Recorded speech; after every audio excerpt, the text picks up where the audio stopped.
In this video, I'm gonna be showing you really quick how to fix the problem of NVIDIA Overlay not showing any FPS.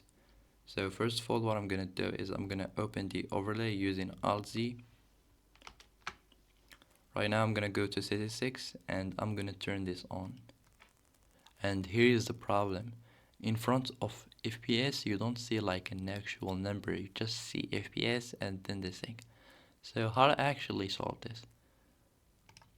So you want to go and open your NVIDIA app and go to drivers.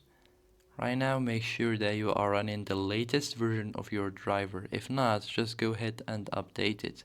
And basically this is a crucial step that everyone does when it comes to problems that are related to your GPU.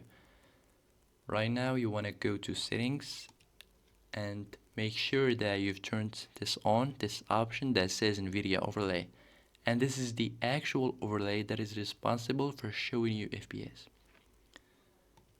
Right now we want to go and press Windows R and then type services.msc.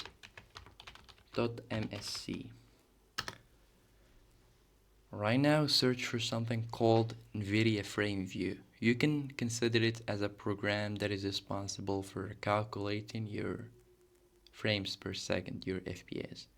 So just go ahead and search for it. NVIDIA Frame View. Here it is. Right click on it, then click on properties, and all you gotta do is change manual to automatic in the startup type.